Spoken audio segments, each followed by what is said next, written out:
सरकार तानाशाही के रवैये पे है। इस तानाशाह का समर्थन जो लोग कर रहे हैं, जो अंधभक्त कर रहे हैं, मैं कहता हूं शेर पालो या गधा पालो, लेकिन गलतफहमी मत पालो। अरे फिर मोदी जी क्या मोदी जी ने किया हैं, वो विवादों में गिर जाते हैं। तो विवादों में कौन सा काम मोदी जी ने अच्छा किया? आपको बहुत बढ़िया लगा?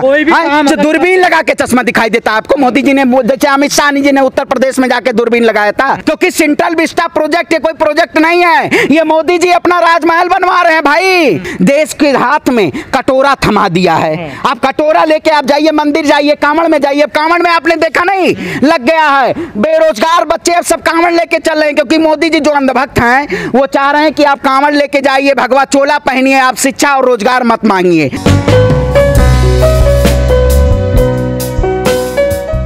भारत शांति का प्रतीक दिखता था, सामाजिक सौहार्द के प्रतीक दिखता था, भारत सभी का धर्मों का सम्मान दिखता था। लेकिन इस शेर में आपने देखा है आदमखोर, क्योंकि सरकार कहीं ना कहीं आदमखोर है। आदमखोर जैसे प्रवृत्ति के लोग अगर सत्ता में बैठेंगे तो शेर का स्वरूप भी बदल देंगे।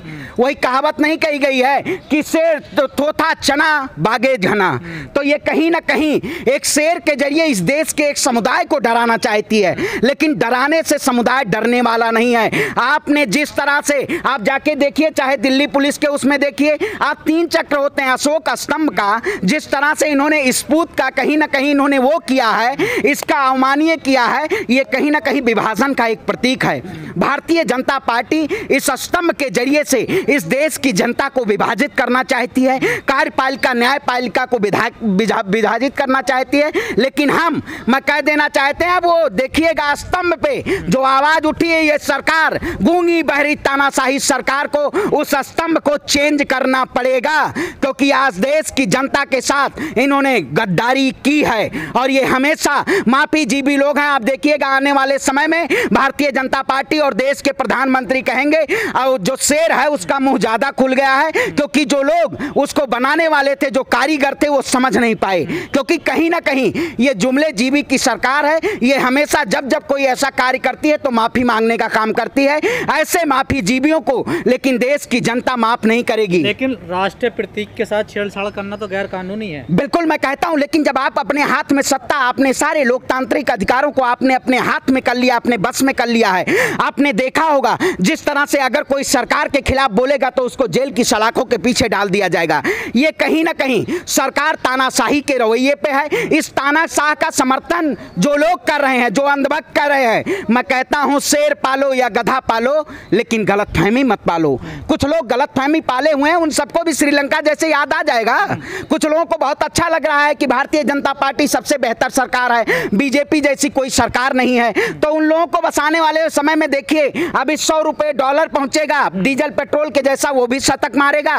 Bharatiya Janata party gas cylinder 1000 gas पार हुई हो गया है। अनुपम खेर कह रहे हैं ये स्वतंत्र देश में स्वतंत्र शेर है ये। अच्छा, स्वतंत्र देश में हरी अनुपम खेर, अनुपम खेर को बॉलीवुड की मूवी बनानी चाहिए, लेकिन अनुपम खेर तो इस पे अशोक स्तंभ पे बात कर रहे हैं। आखिर क्या इस देश को ये राजनेता और नेता लोग भारतीय जनता पार्टी के कैसी तरह बनाना चाहते हैं?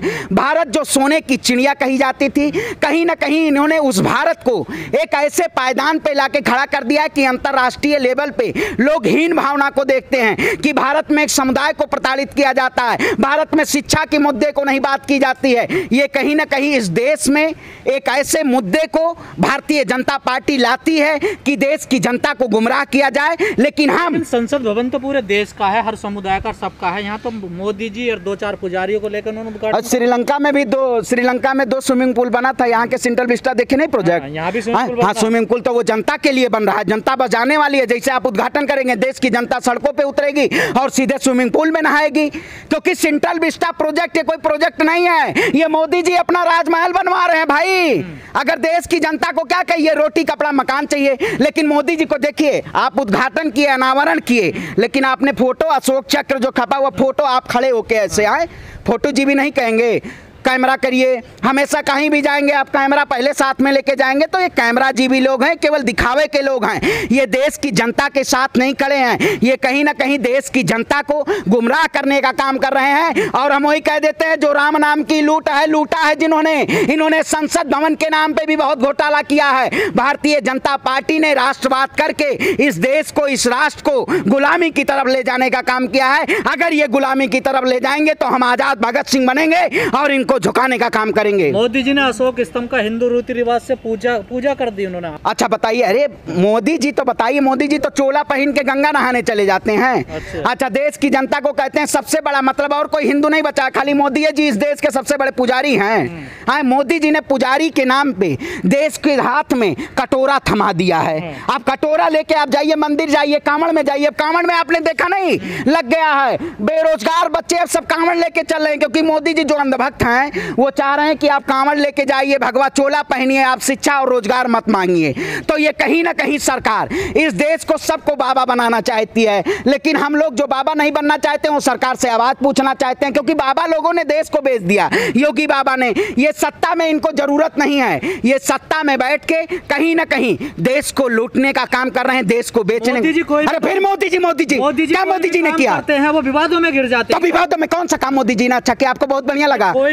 दूरबीन लगा के चश्मा दिखाई देता आपको? मोदी जी ने, जैसे अमित शाह जी ने उत्तर प्रदेश में जाके दूरबीन लगाया था, आप भी चश्मा की जगह दूरबीन लगा। सवाल ये, कोई भी वो काम करते हैं वो विवादों में पहले गिर। अरे भाई तो घिरना पड़ता है, आपने काम कोई अच्छा नहीं किया, आप काम अपने लिए करते हैं, आप कॉर्पोरेट के लिए काम करते हैं, आप अपनी ब्रांडिंग कर रहे हैं। बहुत हुआ किसानों पे अत्याचार अब की बार मोदी सरकार। आपके कभी मैनिफेस्टो में सेंट्रल विस्टा प्रोजेक्ट नहीं था, लेकिन आपने महल बनाने का काम किया, क्योंकि आपको आलीशान चाहिए। आप जहां रहे आपका कमरा फुल एसी की तरह रहे और देश की जनता गरीब धूप में धान की रुपाई करती रहे, और आप कहेंगे किसान समृद्ध है।